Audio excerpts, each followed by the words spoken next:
আমাদের সাথে যে আলোচনাটি হয়েছে সেনাবাহিনীর ঊর্ধ্বতন কর্তৃপক্ষ কর্তৃক, সেটি হচ্ছে আমরা মনে করছি সেটি রাজনৈতিক বিষয়ে হচ্ছে হস্তক্ষেপ করা।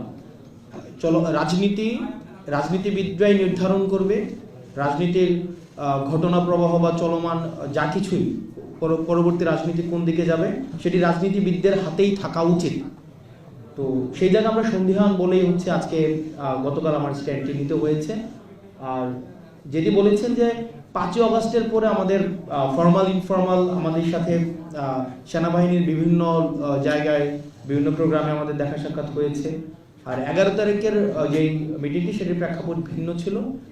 সেখানে অপর প্রান্তে ঊর্ধ্বতন কর্তৃপক্ষ উপস্থিত ছিলেন এবং সেখানে আমার স্ট্যাটাসেই আমি ডিসক্লোজ করেছি যে ঘটনা প্রবাহ আমি আমার স্ট্যাটাসেই হচ্ছে আমি ডিসক্লোজ করেছি যে ওখানে সবকিছুই হচ্ছে উপস্থাপন করা হয়েছে।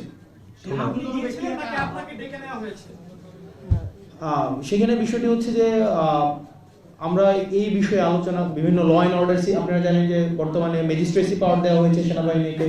ল অ্যান্ড অর্ডার সিচুয়েশন নিয়ে আমাদের মধ্যে অনেক প্রশ্ন রয়েছে। তো এইসব বিষয়গুলো নিয়ে কথা বলার জন্য হচ্ছে আমাদেরকে আহ্বান জানানো হয়েছিল। এবং হচ্ছে কিছুদিন আগে আপনারা সেনাপ্রধানের একটা বক্তব্য দেখেছেন, যেই বক্তব্যকে আমি ব্যক্তিগতভাবে বা আমরা অনেকেই দেশের মধ্যে এটা নিয়ে কথা হয়েছে যে এটাকে রাজনৈতিক পরিমণ্ডলে অসমীচীন হিসাবেই ধরা হয়েছে। যে অন্তর্বর্তীকালীন সরকার প্রধানকে যেভাবে অ্যাড্রেস করা হয়েছে, যেভাবে অন্তর্বর্তী যে ইনক্লুসিভ যেই নির্বাচনের দিকে নির্বাচনের ইঙ্গিত করা হয়েছে আওয়ামী লীগ সহ, তো সার্বিক বিষয়ে যখন আলোচনার কথা বলা হয়েছে তখন গিয়েছিলাম। তো ওই বিষয়গুলো আলোচনা করা হয়েছে। আমার স্ট্যাটাসে সব বিষয় হচ্ছে একদম মানে স্ট্রেইট ফরওয়ার্ড সেখানে হচ্ছে স্পষ্ট করা হয়েছে। আর এখানে যেটা বলছেন যে আমি কোনো নিরাপত্তার ঝুঁকি অনুভব করছি কিনা, দেখেন 5ই অগস্টের পূর্বে আমরা জনগণকে, ছাত্র নাগরিককে সাথে নিয়ে হচ্ছে আমরা আন্দোলন করেছি। ফেসিবাদ বিরোধী তখন একটা শক্তি ছিল, এজেন্সি ছিল, রাষ্ট্রপক্ষ আমাদের বিরুদ্ধে ছিল। তো তখন আমাদের লড়াই, তো আমরা বারবার বলছি আমাদের লড়াই এখনো অব্যাহত রয়েছে।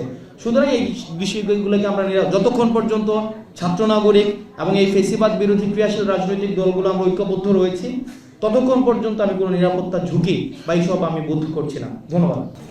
আপনি যে পোস্টে লিখেছেন সেই পোস্টের সত্যতা যাচাই করার জন্য সেক্ষেত্রে আপনার ঠিক কার সাথে কথা হয়েছে সেটা কি আমাদেরকে জানানো যাবে? আপনারা হচ্ছে আমি তো ওখানে ক্যান্টনমেন্ট উল্লেখ করেছি, তো আপনারা কথা বলতে পারেন সেখানে। এবং আমরা বলেছি যে এক্ষেত্রে দেখেন 5ই অগাস্টের পরে আওয়ামী লীগ পুনর্বাসনে আওয়ামী লীগ একটা বারবার আমরা বলছি যে এই দলটা এখনো পর্যন্ত কোনো জায়গায় আপনারা দেখছেন রিগ্রেট ফিল করছে কোথাও অপরাধের, ও যে একটা গণহত্যা চালাইছে এটা তো অপরাধী স্বীকার করেনি।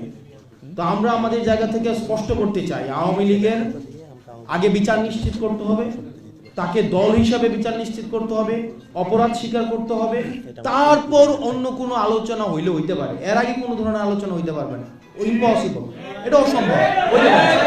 আমরা বলেছি যে 5ই অগাস্টের পরে আওয়ামী লীগের নাম, পুনরাবৃত্তি করছি, 5ই অগাস্ট পরে আওয়ামী লীগের নাম, মার্কা এবং আদর্শ এই তিনটাই হচ্ছে অপ্রাসঙ্গিক।